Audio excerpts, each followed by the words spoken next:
Aloha, I'm Malia Zimmerman, and this is News Behind the News. Are we taxed enough already? Well, the Tea Party says we are.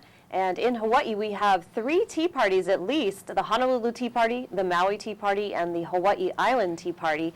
And today we have the Honolulu Tea Party director who's here to talk to us about controversy that's happening not only here in Hawaii, but throughout the nation involving Tea Parties and conservative groups. Welcome, Adrian King. Thank you very much for having me, Malia. You're an attorney and you're a public personality. You've run for lieutenant governor. Yes.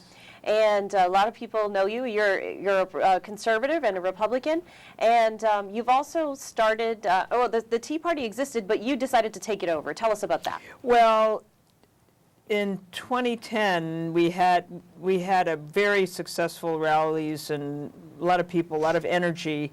But I could see that the organization needed some organization because it was a little bit disjointed and disorganized.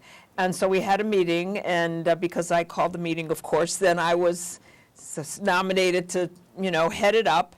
And so I said, okay, if we're going to do this and we're going to collect money from people, you had to sign up as a nonprofit. So I organized us as a nonprofit with the state, opened a bank account, got a tax ID. And then when you do that, then it's like, well, we want to be a nonprofit because we're not making any money. And the state tax exemption really piggybacks on the federal tax exemption. And so I applied for what they call a 501c4 status with the Internal Revenue Service. That was in December 31 of 2011. Now tell, for people that don't know what a tax, you have 501c3, which is a nonprofit. You can donate and get a tax donation. But what about 501c4? If I donate to your organization, do I get a tax write-off? No. But we don't have to pay taxes on it. And 501c organizations, there's a whole slew of them, different designations under the 501c number, provide for like labor unions or other kinds of fraternal organizations. Churches are the ones that usually under a 501c3, ones that feed the poor and things like that. But the 501c4s are ones that are in for social welfare, promoting causes. The law's been in existence for decades, and it's very detailed what you have to do to apply, and you do it online. And in doing so, that at least people know, well, I can't get a tax deduction, but at least the organization doesn't have to pay taxes on any money that they collect. Now, for example, on the Maui Tea Party, I know they were saying, well, we just, we have events and people chip in $5 and $10 here to pay for their food, that kind of thing. And they would have to pay taxes on this $1,000 or $2,000 they bring in per year if they didn't have the 501c4 status, even though it's basically covering expenses. And that's why they applied on Maui. Is that the similar reason there? Well, the thing is that when you hold something like a tax rally, you have to get insurance. Well, now the state's requiring insurance. That costs money. You have to get a sound system. The sound system's $700. Plus we had T-shirts that we had made up, and we had flyers and things like this. And that all cost money, and people did want to chip in, and people did want to donate. And it's like, hey, we're getting this money. We better be watching how the money is designated, how it's put down. Let's get real official on this and have a bank account. And yes, of course, we're not making enough money to have to pay and we shouldn't have to. And under the law, we're perfectly legit and legal. And organizations like this one and many, many others, it's perfectly within the purview of the law to not have to pay taxes on money we collect. So you're one of many Tea Parties throughout the country. There was a movement where people were saying, hey, we're taxed enough already. They didn't like a lot of other things that were going on in Washington, D.C. under President Obama, maybe whether it be Obamacare or other ways that the government was invading in people's lives that people felt was invasive, or big government was taking over their lives and so on. And so the Tea Party's kind of rose They call rose it out Big of that. Brother and Aunt Nanny. Big Brother and Aunt Nanny. Big Brother Good. and Aunt Nanny, yes, Yeah. right. And so, the Tea Party's kind of arose out of that. We saw this movement across the That's country. And now what's really interesting is it's becoming this big hot topic across the country about what's happening to the Tea Parties or what has happened to the Tea Party leadership. And you have your own story about that. Maybe you can tell us about what happened when you applied for the 501c4 status, and then we'll talk about what's going on now across the country. Okay, well, as I said, and I brought my documents with you to show you, you go online and you fill out a form, and it's quite detailed. This one, it said see attachment. They want to know what your bank account is, what your budget is, and you have to estimate what that is. And, I don't have any problem filling it out because, there are scammers out there. And so they want to know, are you a legitimate organization? Who's getting the money? Who are members? Whatever. And they wanted to know a narrative of your activities. And I said, well, the basic three things that we were participating in was the tax rally, which we were putting on, and then the 4th of July parade in Kailua, which we are going to do again. So if anybody wants to join in, they can let us know. And the Maunalua Bay Festival, which had all kinds of political groups, school groups, church groups. And then I also attached, and I gave a description of what they were. And I also, of course, let them know the website. We have a website. There are photographs on the website. There was a video from the 2011 rally on the website, not the 2012 because we didn't have it in a format that could be uploaded. And for the tax rally, I gave them the handout that we had at the event, which listed all the speakers, who they were, so that the people that were coming knew, and their websites, and our booklet. We had a fabulous booklet that was made up that talked all about the general excise tax. It had the Star-Spangled Banner in it, Senator Sloan unveiling the no alternative budget. It had pictures, the story of the Statue of Liberty, the Stars and Stripes, all about the Jones Act, the rail. This was all sent to them. Then in January, on January 29th, I get a form letter. This is in 2012. Correct. Saying, well, we've got your stuff. We'll let you know in 90 days.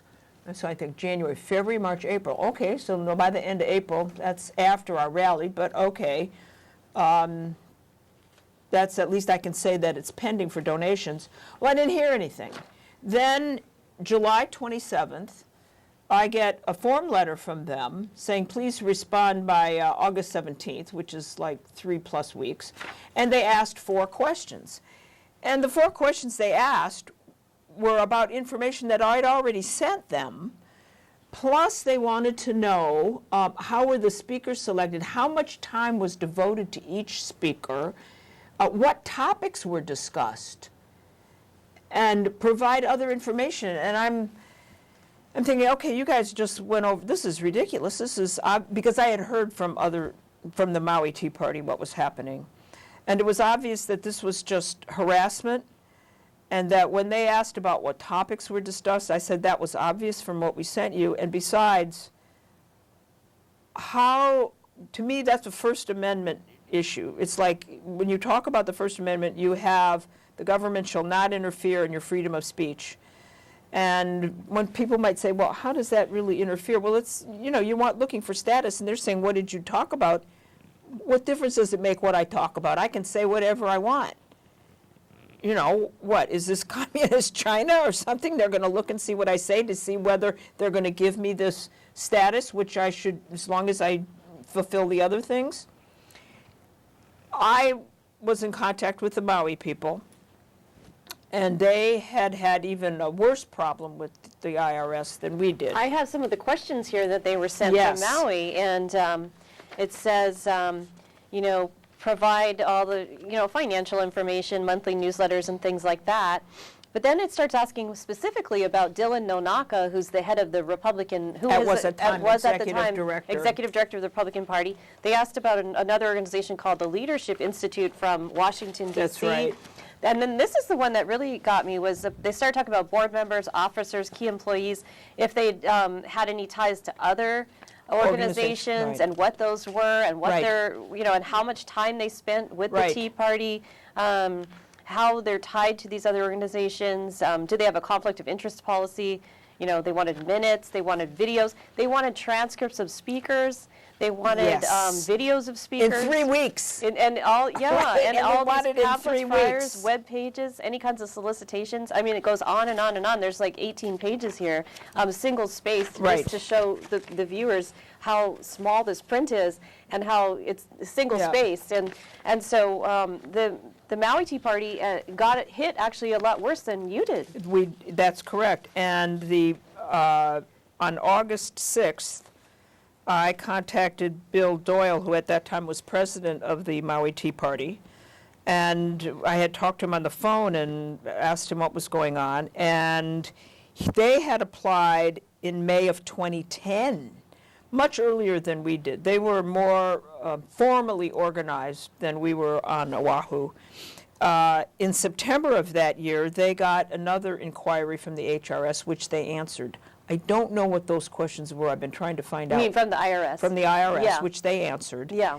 I don't know what those were. Mm-hmm. And then, after September, they didn't hear anything until February, Mm-hmm. when they got those questions. And at that point, they went to the American Center for Law and Justice, Jay Sekulow in Washington, D.C., and Sekulow, those guys didn't hear anything until they contacted the IRS in July saying, what's happening with this? So the American Center. Shortly after that, Mm-hmm. the IRS withdrew their questionnaire and granted Maui status. So the American Center for Law and Justice, for people that don't know, that's a nonprofit right. Washington, D.C. group that's helping not only the Tea Parties across the country, but conservative groups that feel they've been wrongfully targeted by the IRS. This has been Or going just any government, right. agency. And the interesting thing is that, all these Tea Parties were having this happen individually, That's but right, luckily you spoke to Maui and you found out what was That's happening right. to each other and then That's what their right. solution was. That's and right. so little by little, these state stories started to come out. That's Like we right. did a story on your That's right. case, and little by little, people across the country started to say, "Hey, that's happening to us," or the head of our Tea Party got audited, know. or all of our speakers are getting audited by the IRS, or whatever it is. And so there was great concern, and this movement consolidating through this American Center. In Right. Washington, D.C. Right. Well, I enlisted their help because I thought I'm not going to play ping pong with these guys in Washington, D.C. I knew that the American Center for Law and Justice had the gravitas and the heft. I figured they would pay attention to them. And we went through and they helped us answer the questions. And this March, we got our status. I think the interesting thing to note is that in September of 2010, and I have that letter, the most interesting thing, which maybe a lot of people, this is February 16th of 2012, pardon me. There were senators, Democrat senators, Sheldon Whitehouse, Janine Shaheen, Tom Udall, Chuck Schumer, Al Franken, Michael Bennett, and Jeff Markley, who wrote to the IRS asking them to investigate people that were applying in groups that were applying for 501c4 status. Did it specifically talk about the Tea Parties or conservative groups or anything like that? Well, they were talking about, I don't know if they mentioned Tea Parties in particular. They just said, we're aware that nonprofit organizations have filed for this type of thing, and so we think you should check into it because we don't want to have any abuse. Well, Now, who? Just so people know who those people are they all from they're one United party? States senators, and they're all Democrats. And the Tea Parties are not just limited to Republicans and Libertarians or Independents. No, the one on Maui was actually started by a Democrat. Right. So just so people know that even though it has a reputation of being a conservative group, it's actually Right. more of a fiscal conservative That's right. movement, and That's it's right. limited to. I mean, it brings in people to all that are just concerned about how their taxpayers' Right. money are being spent, Right. and that's why it's called Taxed Enough Already, Tea Party. Right, Yeah. right. It started off when, I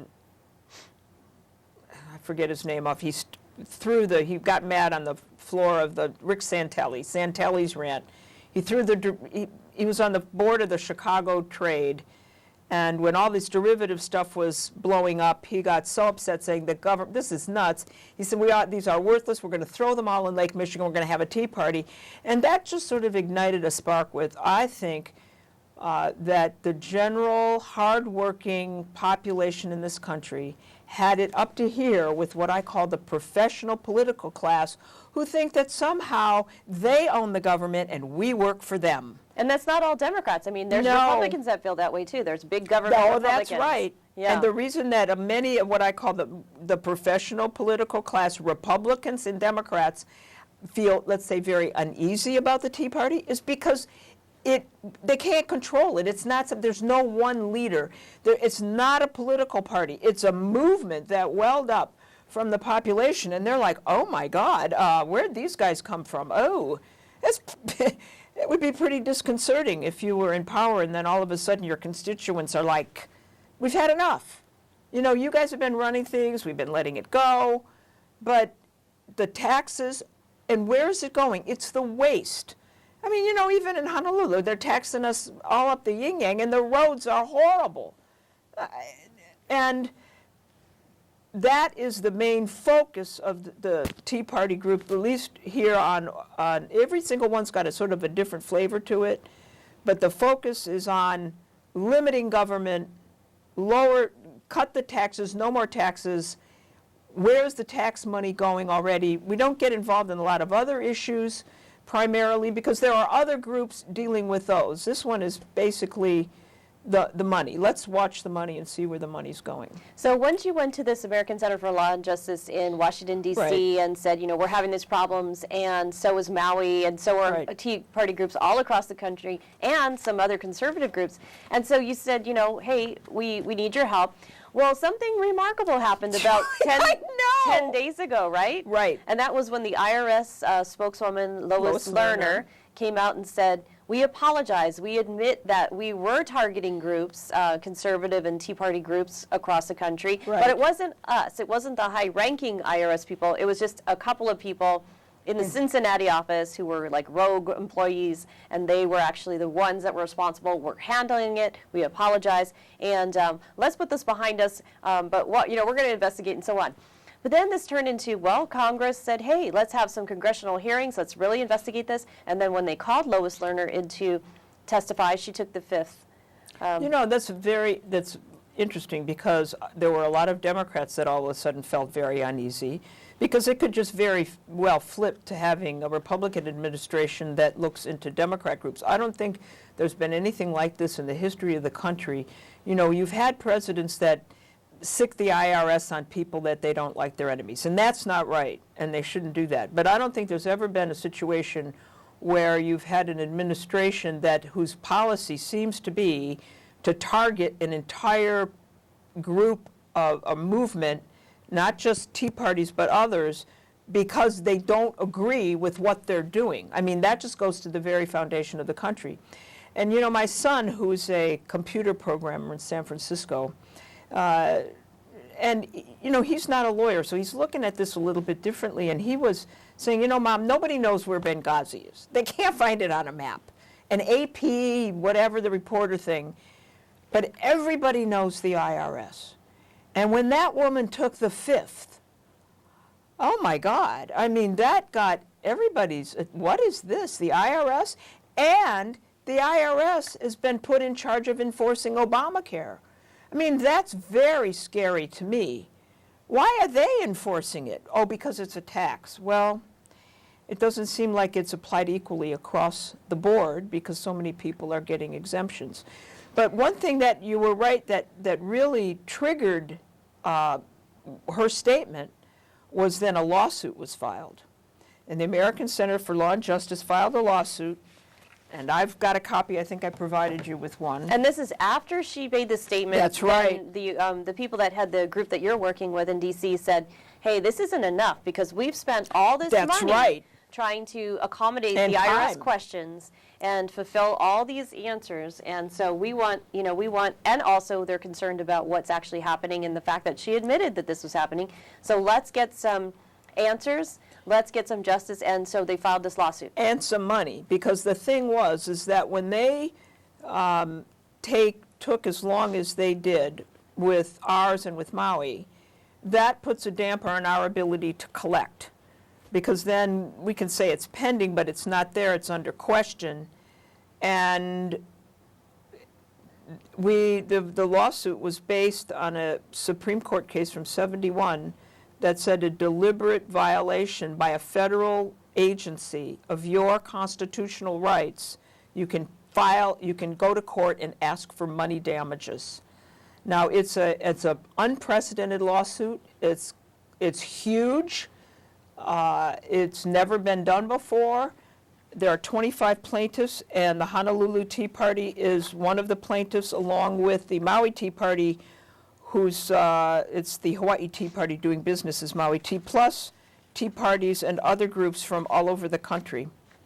So it'll be very interesting because this case was assigned, and it's supposed to be random. It was assigned to a black judge who was appointed by Ronald Reagan and then subsequently by George H.W. Bush and George Bush. So it's going to be very interesting to see what he does, because the government's for sure going to file a motion to dismiss it, and it's going to be a battle of the lawyers. But the way I feel, Malia, I think people would rather have lawyers fighting with words than people fighting with guns. Mm-hmm. And that's what it's really all about. It's a different kind of battle that we're fighting for liberty, as opposed to the ones that were fought in the past. That's true. That's true. Right. Well, so what's next for your group? You're gonna you filed this lawsuit, or you were part of this lawsuit, and do you have it where you're deposed? I mean, Dylan Nonaka may become an important witness. And let me bring this up because Dylan, I spoke to him today. He is a member of the U.S. Marines. He was a Marine. Yeah. He served in combat. He's married. He's a dad. He has 2 children, 2 little boys, 2 and 4. He's now in the Army Reserves, and he headed up for a very short time the Hawaii Republican Party as executive director. He's worked with Congressman Charles DeJoux as his campaign manager, and he also runs another group that helps train candidates and so on. Right. But the reason Maui Tea Party got so much scrutiny was just because they had advertised, I think, in just a line item, calendar item type thing, that Dylan Nonaka was coming over to Maui to speak and do grassroots training, activist training. So it wasn't even candidate training, just grassroots activist training with the Liberty Institute, with the Liberty Institute. Yeah. And I know those guys. I've been to their trainings. And it's, Dylan is, he was just doing it as volunteering. Right. He wasn't a paid employee of Liberty Institute. And so, he So went what over do they there. need to know about him? Right. So they specifically asked about what he had to do with their group, and It's very scary. it was very, very much. I mean, that's a big deal because he is one of maybe 1 or 2 people. Actually, I think it's 2 that we know of now in the whole country that was named in the IRS letter. Specifically named. You mean in the questioning? Yes, because there's another lady, a grandmother, I think, in another state, who was named like this. But that's a big deal when the IRS starts to specifically ask about your personal, your own name. What are you doing with this group? And then also to have other groups question as well. So this is a big deal. And some people have said, well, the IRS is using the little tea parties and maybe some individuals to to put together a puzzle to show that some of these bigger groups like the Liberty Institute and Freedom Works and so on are part of the Republican Party, that they're I'm sure the Republican Party would not agree they're part of the Republican Party. That's absolutely right. See, isn't that funny? Because the Republican Party and the Freedom Works would probably want nothing to do with each other. Well, completely opposite philosophies on some things. Well, yeah, big I just think things. there's a lot of room for disagreement, That's but there's certainly you know. I mean, because, you know, tendency where they're always in the Republican Party, there's they're more fiscally conservative, battling the more liberal or more bigger government type Republicans. You have the Mitt Romneys versus maybe some of the other candidates that ran and so on. So people that aren't Republicans or aren't conservatives don't understand that. And certainly not, probably the Obama administration probably doesn't understand how much divisiveness there is between that. So no, FreedomWorks is not part of the Republican Party, and no, Liberty Institute isn't. And no, you're not. Right. And you know, one thing, interesting, Millie, I wanted to say is that I seem to recall that Senator Brian Schatz made the comment that if anybody who was responsible for this kind of thing should be fired. And Senator Brian Schatz is our senator. That's right. He's our senator, and he made that comment. And as I said, this really doesn't go to any particular political party, and the Tea Party's not a party. And it's not really, you know, the Democrat Party, the Republican Party. This is, you've got people in the administration that seem to think that they have a right to do this. They don't understand what the country's all about. I really don't. I mean, it's appalling. It's really amazing. So this lawsuit's they don't against get it. So this lawsuit's against the IRS, the Treasury Department, specific people in the IRS, right? And well, it's also against the the United States government because they want injunctions against this ever happening again. And they don't want people to be harassed, basically, participating in the Tea Party. Right. Yeah. They've got it against Eric Holder as AG, the Secretary of the Department of the Treasury, Stephen Miller as the Deputy for the IRS, Lois Lerner, the one who took the fifth, Holly Paz, in her official capacity as Acting Manager of the Technical Unit, and she signed the papers that I have, and then unknown named officials of the Internal Revenue Service. And you also brought up the thing about depositions or interrogatories. I don't know how detailed that's going to get, whether every one of us that's named is then going to be sent questions, or whether somebody's going to come and take our depositions. It'll be interesting to see. It'll be quite an case. There's never been one like this in the country. Correct. So it's a really important case to pay That's attention right. to. That's right. It is very much so. Yeah. Well, how can people get more information? You have your own website, right? We have our own website, thehonoluluteaparty.com, and where I have a Facebook page, which is the Honolulu Tea Party, and we have the logo that we used. It's very distinctive. It shows a boat with people throwing stuff over, but you can see Diamond Head and palm trees in the background. Oh, that's cute. Yeah. And then you also have the Maui Tea Party as well. Well, we're out of time, so I'm going to encourage people to go to your website. Or adrian@kingandking.com. Okay, and so people can That's my direct email. Get a hold of you. And, yeah, Adrian King. If you look Adrian King, it'll all come up, and somewhere or another they'll find me. All right. Well, congratulations on your big lawsuit, and that's. Thank you very much for having me. All right. Well. Yes. Thanks for joining us. We'll have you on again, and we'll get an update. Yes, we'll get an update. This has been News Behind the News. Aloha.